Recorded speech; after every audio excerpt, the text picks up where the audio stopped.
Help me reach 500 subscribers.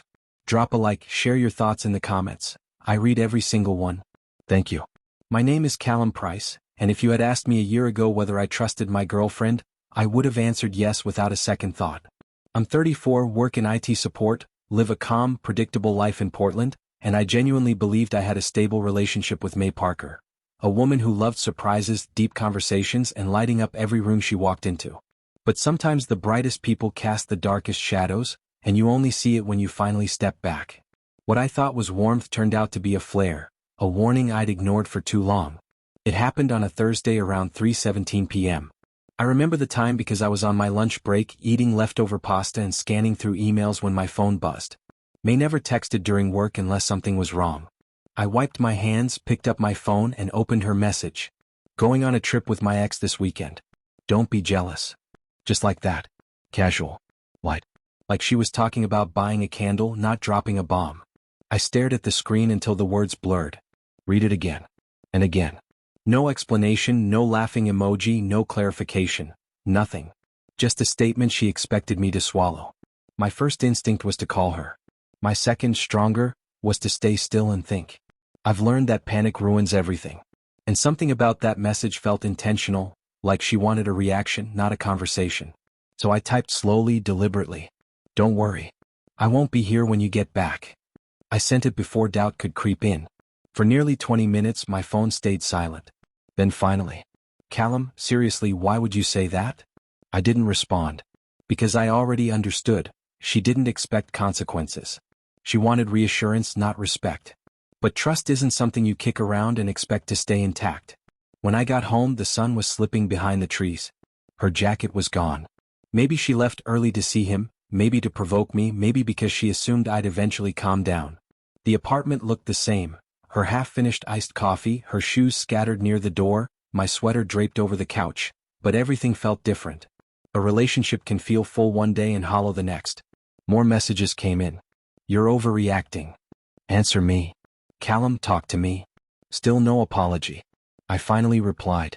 We'll talk when you get home. Not because I wanted excuses, but because I needed closure. My own, not hers. 2 hours later she walked in, frustration painted across her face, trying to look innocent. Are you seriously acting like this? She snapped. Doing what? I asked calmly. Expecting basic respect? Sit down, May.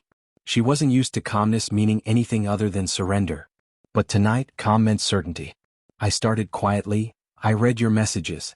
You didn't tell me about this trip because you trusted me. You told me because you wanted to test me. She crossed her arms. He's just a friend. You're blowing this up for nothing. That's the problem, I said. Nothing. That's what my feelings are to you, nothing. To her, it was harmless. To me, it was dismissive. To her, this was a minor decision. To me, it meant she didn't value my trust. May, I said, I don't do half respect. I don't compete with someone's past. And I don't stay where I'm treated like an option. Shock flickered across her face. For once, she realized I wasn't bending this time. I'm leaving, I said simply. Her voice cracked. Callum, you can't be serious. I am. You already made your choice. Now I'm making mine. She stood, paced, muttered, all the usual tactics to regain control. But I wasn't shaken. I had quietly prepared for this moment long before she ever texted me.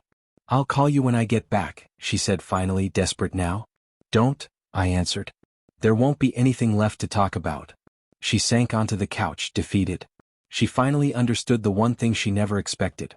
The quiet ones are the ones who leave without looking back. I grabbed my bag and walked out. The air outside felt sharp, clean, like fresh oxygen after being underwater too long. Freedom doesn't come with fireworks. It comes with peace. That weekend, I didn't think about where she was or who she was with.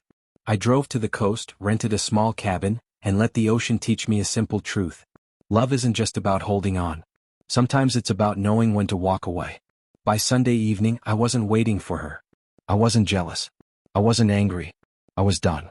Because once someone shows you their character, you don't need to analyze it. You believe it. And once someone treats you like you're optional, you give yourself permission to leave.